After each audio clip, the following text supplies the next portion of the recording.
ngasi video se ai crystal gi matang da haipetang share to gena semakpa video ni ko ado sida lady ba mayam sing bi ko khoi first ki se ko citrine se haidi sengi seng de se kamai na khanga da ge hai kan se ko crystal se gi se ko citrine se clear oi ring ai ma se seng boi do ni ko haidi sida yong ko haidi si citrine ne aduga aina hana leiba atopa mafam da gi leiba citrine ne machu yene dull oidra ma sina langdi langaga so adu si se sengdarbara haraga so ko sengdi sengi aduga hadi quality wise ta kadi dinga aga di si na amu hen ba hai tar ko citrine keno se ko citrine ma leire citrine se hadi sel thungi oina ni ko main oina sigi crystal sin na ko amethyst angang ai gi oina so oire ko hai angang ai hadi like to ba ko do concentrate to ba ngam da ba ko ta ba adumba ma amaina mamang da haire ko even hadi ko gi kok chik pa khot pa gi problem gum ba am leiba tum ba ya ta ba gum ba leiba do amethyst use to piwe hadi shiraga tum mo haibana te ko hadi si dum ai gi bedside ta kai da thambiraga dum to keno to ba aduga hadi si biro su ka shu kai de adu em dang gi sum siraga di si se akoina rubber oi bani na ko hadi talak pa khot pa gi ama leina ko adu na hadi chathok khothok pa dum si biyo dum nung dang lo tho thambiyo ba yum da leiba matam da ko adu green aventurine se hadi money attract tong na bani ko sigi crystal se so ko aingon da order to bongai gi ai seman bani ko hadi sigi bracelet su hapani aduga tonga na tumble stone kharaga hapaga ai tharakani ko ngasai keno duda adu sigi price se ketang kalle adu duna hadi ngasai gi hana keno tro ko mayam do moi gi oina semala bane ko adu sigi se sisina customize tawra semba poni ko hadi 7 crystal ni ko sidadi nipan di oina ubirang ni ado anira khanjalle sida ngasai gi masing se suna ba na ko hadi ko bracelet se siba da cha ba ba haibam la khane na ko ado nung ahum katang extra hand chama na ba nung ni ko adubu nung sidi tare ne ba sida tawri sidi ko ado karam paramba nung no ha kan sida yawri se ko amethyst se ma leire sigi green aventurine se ma leire ko machu kitang khene ke shukai de ado pot phabadi hadi keno tawra chap ti mane ba si se ko amethyst leire adagi green aventurine leire si sina clear quartz and lego clear quartz se kari da kana ge ha matam da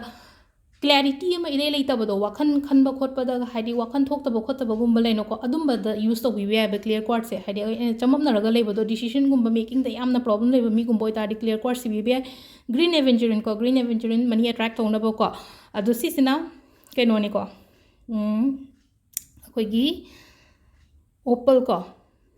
opal se sido ina khatang happe ko ina hapado aina an 7 do musida dum hadi manga crystal manga do ina sida crystal 7 oina tawre ko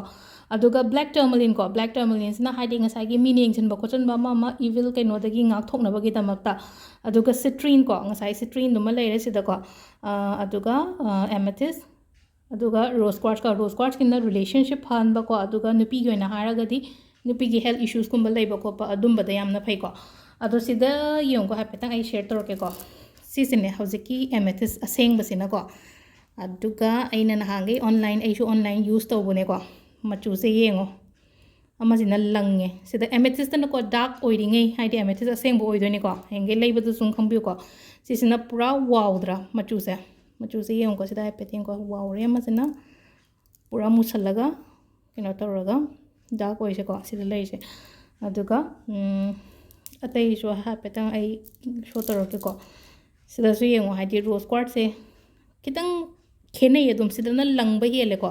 sida na dalli oi raga hadi machu se sidharak pagi type ta oi ba si se dai to bnen ha ko moina ko ohong bale hawe sugumba ohong bale hawe aina keno moi di hadi loina thambani na hadi ohong busu loy ko doga aina lawra isina hadi khwai digi moina hai matam da best nen ha do du porok pane ba ado si sina hadi crystal ngai si de engon order to giba me am do gi di aina crystal di loina ma hapa ani ko aduga tungan ba stones rose stones hai ta ko rose stone gumba khara hapa kani aduga sidi keno ne thum thambani ko sidi hadi health ki issues kumba leiraga de ko hadi 7 chakra gi sugumba stones kumba se leiraga thambiyo hadi na bo khot pa imung ahan gumba leiraga de ko si se 7 chakras ki keno ni ko crystal ni ko si se sidi maman se ain khamba da lupa chatwan khe chatre guma pirang ne online da kai da yenge haraga su ko sida su chamane aina mamang hafta da aina order to ba sida ko keno da kai norom de lai gujarat rom de lai aduga nung se pura dull oiba sida na ha na clear ga oi na khara ko aina order to pura nungdum man bu ma kha clear ga oi da ba ai han gre do crack su chatla ga lak pa poto dai hanum han do khre ba sina ai yo na sum logjabane ko aduga jibu symbol da su akhoi ki rose quartz lai ko सिदसु सिदा लेइसे को जिबु symbol दसु मखल मखल ma'am पुथोरे अइना लौ चप मतम दको अदो सिसिना ख्वाइगी मथक लेब कनो दो ओइदोनेब सिगी कनो सिना को अदो जिबु सिंबल की रेट अदुम हाइदि ऑनलाइन दगी कई लेबी अदुम हाइफेट मानरानी को हाइदि विथ डिलीवरी अदुम चनी यांखै चहुमगुंबगी चांगदा लाकनी को हाइदि डिलीवरी चार्जेस अदो ngसाइगी हाइदि पुलप के का ऑर्डर तौगिबदु हाप अरोय दुगा ओनली कहीं खतंग ओइबैती अदुम 300 कुंबा दुमाइना ओइरानी को चमानी को दुगा सिगी रोज क्वार्ट्स इन रिलेशनशिप के हाइ तारा को रिलेशनशिप याम अफब फजब रिलेशनशिप अमा ओहेनगे हारगदि को रोज क्वार्ट्स संबिबे जिबो सिबना मनी रिलेटेड इश्यूज की को अदुगा सिसिना रोज क्वार्ट्स इन रिलेशनशिप के निको सिसे पिंक मचू से अदुगा अमना लास्ट ओइना को सिसिमगा लौबीबे याय सिदि होंगे खरा सिदा को ngसाइगी स्टोन से 3 मुक्ति यावरे को दुगा सिदा गोमती चक्र के का लोइना हापे को सिदि जस्ट ओनली 500 खतंग ओइनी को सिसे सि क्रिस्टल सिमदे अदो सिसु याम दे ngोंदा लेइसे हजि पीस कुन मुक्तंग ले को हादि सिगी केनो सिगा हाइ तार को लिकली सिगा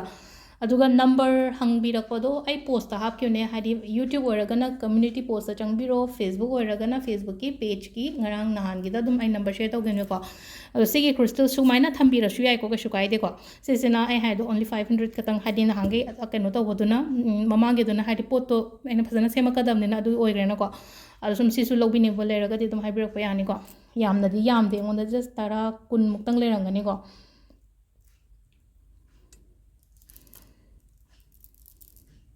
अदो सिदा ले को हादि क्रिस्टल गी मतंगी से हैपेतंग से अदुम पुलप लोइनमक अदुम सिबिरसु कशु काइदे को अदो सिदा हादि कोइन इविल लाई गुंबा सु मिक्स तौरग अदुम सिरसु कशु काइदे को सिगी पोसे हादि लेशाबी गुंबा देगिन पमचा गुंबा ओरगसु हादि कशु काइदे सुमाइना हादि मचु से अदुम चबुनोइना सिबा मतमदा नो इविल लाई बुदि याउद्रे इविल लाई से दे हादि फंगबने अदुम याम लाइना को अदुगा सी कस्टमाइजेशन गा सिगा दि पोतो हाइपेतंग उनलकेन कस्टमाइजेशन की से पीस कुन मुक्तंग लेको एंगोंदा याम लेते आदि हानगी केनो तव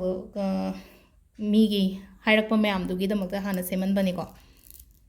अदुगा टम्बल्स ता मूनस्टोन के का लेरमगनी अदुम